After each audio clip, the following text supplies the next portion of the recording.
Assalamualaikum warahmatullahi wabarakatuh. Perkenalkan, nama saya Hairunisa Dalimunte dengan NPM 22010101040. Di sini saya akan menjelaskan materi tentang morfologi dengan dosen pembimbing Ibu Lili Herawati Parapat untuk memenuhi tugas mata kuliah linguistik umum. Baiklah, pertama kita akan membahas pengertian dari morfologi.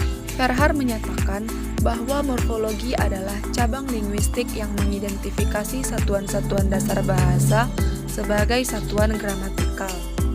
Ruang lingkup morfologi. Ruang lingkup morfologi terdiri dari 3 jenis, yaitu morfem, morf, dan alomorf. Pertama, kita akan membahas tentang morfem. Menurut Hair, morfem adalah satuan gramatikal terkecil yang mempunyai makna. Menurut Ramlan, morfem dapat ditentukan berdasarkan 6 prinsip, yaitu sebagai berikut. Yang pertama, satuan-satuan yang mempunyai struktur fonologis dan arti atau leksikal atau makna gramatikal yang sama merupakan satu morfem. Yang kedua, satuan-satuan yang mempunyai struktur fonologi berbeda merupakan satu morfem apabila satuan-satuan itu mempunyai arti atau makna yang sama. Yang ketiga, satuan-satuan yang mempunyai struktur fonologis berbeda, sekalipun perbedaannya tidak dapat dijelaskan secara fonologis, masih dapat dianggap satu morfem apabila mempunyai arti atau makna yang sama dan mempunyai distribusi komplementer. Yang keempat, apabila dalam deretan struktur suatu satuan berparalel dengan suatu kekosongan, kekosongan itu merupakan morfem. Sebagai contoh, dalam kalimat dia makan kacang, kata makan dipakai tanpa menggunakan me. Morfem yang tidak ada dalam struktur disebut morfem zero. Yang kelima, satuan-satuan yang mempunyai struktur fonologis mungkin merupakan satu morfem, mungkin pula merupakan morfem yang berbeda. Yang keenam, setiap satuan yang dapat dipisahkan merupakan morfem. Misalnya, di samping kata bersandar yang memiliki satuan ber dan sandar terdapat kata sandaran yang memiliki satuan dasar, sandar, dan an, merupakan morfem yang berbeda. Yang kedua, kita akan membahas tentang morf. Morf adalah anggota morfem yang belum ditentukan distribusinya. Misalnya, i pada kata kenai adalah morf. Morf adalah wujud konkret atau wujud fonemis dari morfem. Misalnya, men adalah wujud konkret dari men yang bersifat abstrak. Yang ketiga, kita akan membahas tentang alomorf. Alomorf adalah anggota morfem yang telah ditentukan posisinya. Misalnya, kata ber, be, dan bel adalah alomorf dari ber, seperti pada kata bernyanyi, bekerja, dan belajar.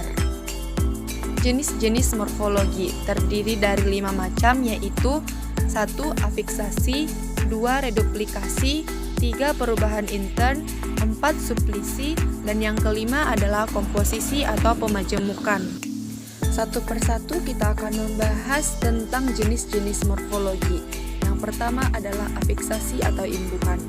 Afiksasi adalah pembentukan kata dengan cara meletakkan afiks pada bentuk dasar. Hasil afiksasi disebut kata berafiks atau kata berimbuhan. Afiksasi dibedakan menjadi 4 macam, yaitu 1. Prefiks atau awalan. Prefiks merupakan imbuhan yang berada di awal kata atau sebuah kalimat. Prefiks sendiri dibedakan menjadi beberapa jenis. Yang pertama, prefiks ber. Prefiks ber memiliki beberapa variasi ber, bisa berubah menjadi be dan bel. Ber berubah menjadi be jika kata yang diletakinya diawali dengan huruf R dan suku kata pertama diakhiri dengan R yang di depannya konsonan. Seperti contoh kata ber ditambah renang jadi berenang. Jenis prefiks yang kedua adalah prefiks man. Prefiks man mempunyai beberapa variasi, yaitu mem, men, meng, meng, menge, dan me. Prefiks man berubah menjadi men jika bergabung dengan kata yang diawali huruf B, F, P, dan P. Misalnya, men ditambah baca menjadi membaca, men ditambah pukul jadi memukul. Prefiks men berubah menjadi men jika bergabung dengan kata yang diawali oleh huruf D, T, J, dan C. Misalnya, men ditambah data jadi mendata, men ditambah tulis jadi menulis, men ditambah jadi menjadi. Teman-teman juga bisa melihat beberapa jenis prefix lainnya seperti yang sudah saya cantumkan. Yang ketiga adalah prefix per. Prefix per merupakan nominalisasi dari prefix ber. Perhatikan contoh berikut. Berawal menjadi perawat, bekerja menjadi pekerja. Prefix per mempunyai variasi pe dan pel. Prefix per berubah menjadi pe jika bergabung dengan kata yang diawali huruf R dan kata yang suku katanya berakhiran R. Misalnya, per ditambah rawat jadi perawat, per ditambah kerja jadi pekerja. Yang keempat adalah prefix pen. Prefix pen mempunyai beberapa variasi. Prefix pen sejajar dengan prefix men. Variasi pen memiliki variasi pen, peng, pe, dan peng. Prefix pen berubah menjadi pen jika bergabung dengan kata yang diawali oleh huruf T, D, C, dan J. Misalnya, penuduh, pendorong, pencuci, dan penjudi. Dan masih banyak contoh prefix pen serta perubahannya seperti yang saya cantumkan. Yang kelima, prefix ter. Prefix ter mempunyai beberapa variasi, yaitu ter dan tel. Misalnya, pada kata terbaca, ternilai, tertinggi, dan terlanjur. Jenis afiksasi yang kedua adalah infiks atau sisipan. Infiks termasuk afiks yang penggunaannya kurang produktif. Infiks dalam bahasa Indonesia terdiri dari 3 macam, yaitu L, M, dan R. Infiks L misalnya pada kata geletar, infiks R misalnya gerigi, seruling, dan infiks M misalnya pada kata gemuruh dan gemetar. Yang ketiga adalah sufiks atau akhiran. Sufiks dalam bahasa Indonesia mendapatkan serapan asing seperti wan, wati, man. Adapun akhiran yang asli terdiri dari an, kan, dan i. Sufiks an misalnya dalam ayunan, pegangan, makanan. Sufiks i misalnya dalam kata memagari, memukuli, dan meninjui. Sufiks kan misalnya dalam kata memberikan, melemparkan, dan sufiksnya misalnya dalam kata asuhannya, berdirinya. Jenis morfologi yang kedua adalah reduplikasi. Reduplikasi adalah proses pengulangan kata dasar baik secara keseluruhan maupun sebagian. Reduplikasi dalam bahasa Indonesia dapat dibagi menjadi 4 jenis. Yang pertama, pengulangan seluruh. Dalam bahasa Indonesia, perulangan seluruh adalah perulangan bentuk dasar tanpa perubahan fonem dan tidak dengan proses afiks. Misalnya, pada kata orang menjadi orang-orang, pada kata cantik menjadi cantik-cantik.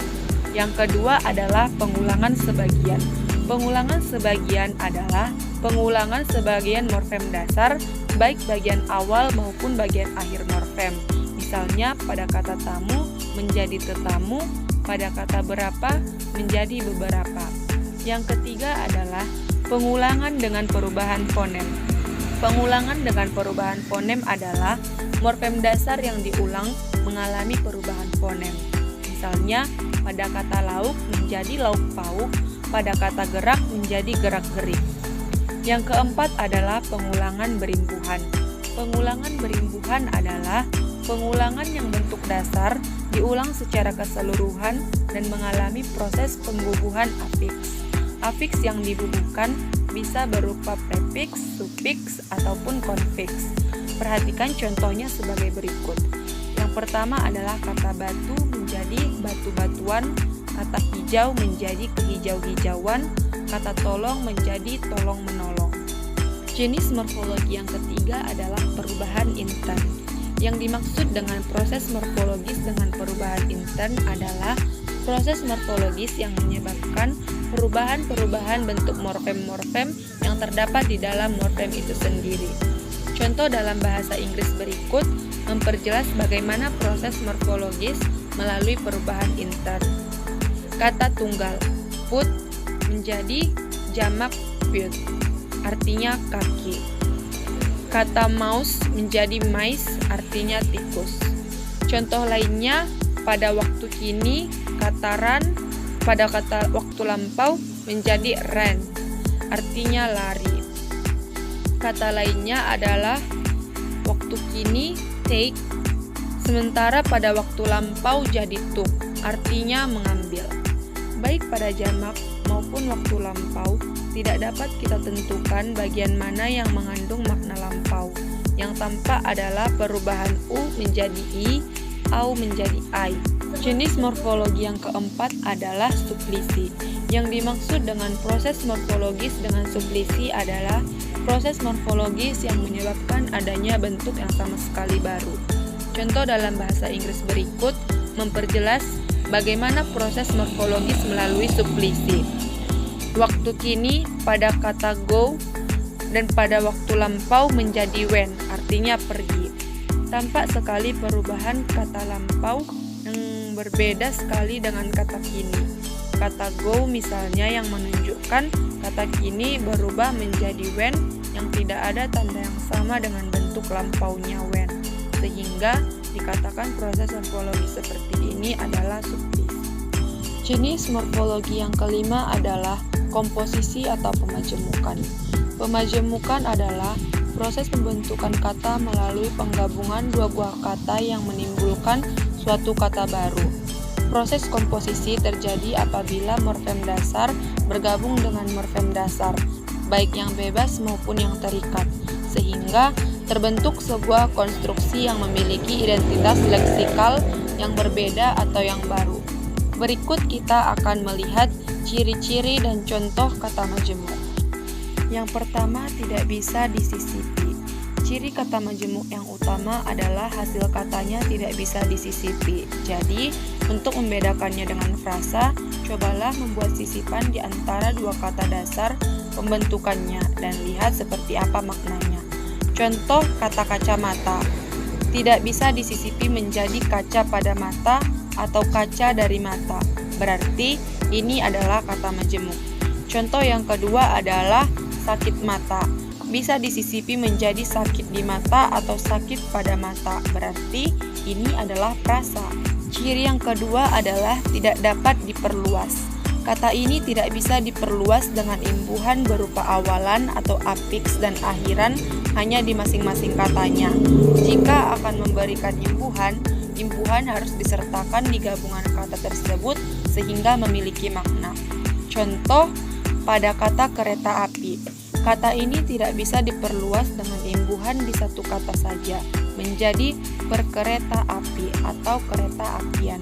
Apabila harus memakai imbuhan harus diletakkan di awal dan akhir untuk mengapit kedua kata yang membentuknya, sehingga menjadi kata perkereta apian. Ciri yang ketiga adalah posisi tidak dapat ditukar. Ciri ketiga dari kata ini, kata-kata yang membentuknya bersifat tetap. Artinya, posisi dari kata-kata tersebut tidak bisa ditukar satu sama lain. Jika ditukar, maknanya akan hilang atau berubah. Contoh pada kata angkat kaki, bermakna pergi. Kata ini tidak bisa ditukar menjadi kaki angkat, karena maknanya akan berubah atau menjadi tidak jelas. Contoh yang lainnya adalah buah tangan, yang bermakna oleh-oleh. Kata ini juga tidak bisa ditukar menjadi tangan buah karena maknanya jadi tidak jelas. Ciri yang terakhir adalah tidak bisa ditambah dan dipisahkan. Unsur kata majemuk tidak dapat ditambah dan dipisahkan. Seperti pada kata makan hati tidak bisa dipisahkan menjadi makanan hati atau makan itu hati. Mungkin cukup sekian materi yang dapat saya sampaikan tentang materi morfologi. Kurang dan lebihnya saya mohon maaf. Wassalamualaikum warahmatullahi wabarakatuh.